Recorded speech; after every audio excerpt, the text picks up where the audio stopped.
Right, so 2024 section B, which is about essay questions, and this is question 1A. It reads, explain the importance of respiration. Explain the importance of respiration. So all of us actually know this one. Respiration is simply the releasing of energy. The releasing of energy from the breaking down of glucose. All right? But they are saying, what exactly is the importance of respiration? The importance of respiration is that it provides energy for living organisms to grow, number one. Number two, to move. Number three, even to repair their tissues, all right, their worn out tissues and others. So respiration provides energy for living organisms to grow, number one. Number two, to move. Number three, to repair. All right? So this deserves 2 marks. Not just movement, not just repairing, not only growth, but also reproduction. Reproduction cannot happen if at all there is no respiration, because respiration is the one that brings about energy. All right? So at least you mention growth, you mention repair, you mention movement and reproduction. Question 1B, they are saying compare and contrast aerobic and anaerobic respiration. Compare and contrast aerobic and anaerobic respiration. So which means they want us to give them similarities and differences. The differences between aerobic respiration and anaerobic respiration. All right? The first similarity between aerobic and anaerobic respiration, first of all, you have to know first. You have to know what is aerobic respiration. You also have to know what is anaerobic respiration. That's the first thing. So you define them. When you're answering essays, the first thing you have to do is to define sensitive terms. So you define aerobic respiration. This is the type of respiration that takes place in the presence of oxygen. This is the type of respiration which takes place in the presence of oxygen. Or you say this is the releasing of energy from the breaking down of glucose in the presence of oxygen. Don't forget that. Anaerobic respiration is the releasing of energy from the breaking down of glucose, but in the absence of oxygen. This is the respiration which takes place in the absence of oxygen. So similarities. Number one, they both take place in the cell organelle called mitochondrion, plural mitochondria. All right? Both aerobic and anaerobic respiration take place in the mitochondria. That's the first thing. That's the first similarity. The second similarity is that in both, energy is produced or provided.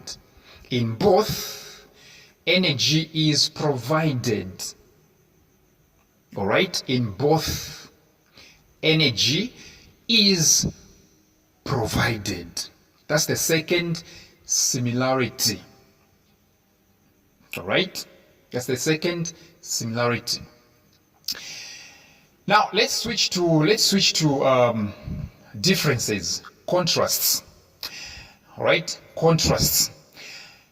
Number one difference is that during aerobic respiration, right, much more energy, or let me say the bigger quantity, the higher quantity of energy is produced, while in anaerobic respiration, lower quantity of energy is produced. In aerobic respiration, energy is produced, all right, and the level is higher than in anaerobic respiration. That's the first thing. That's the first difference. The second difference is that during aerobic respiration, oxygen is used to provide energy, while during anaerobic respiration, oxygen is not used. Oxygen is not used. You can even top up one. You say, during aerobic respiration in man, all right, glucose is chemically combined with oxygen to produce energy. One, all right. Number two, water and oxygen. Energy, water and oxygen. Sorry, water and carbon dioxide. I'll repeat. During aerobic respiration in man, glucose is chemically combined. Glucose is chemically combined with oxygen to produce energy, carbon dioxide, and the last product, which is, okay, let me just reply to this one. Water, which is water. While during an aerobic respiration in man, glucose is used to produce lactic acid and energy. You see, so during aerobic respiration in man, all right, during anaerobic respiration in man, the respiration that doesn't use oxygen, right, lactic acid and energy are produced. You get the point, right? Another difference you can top up, you can say, during aerobic respiration in plants,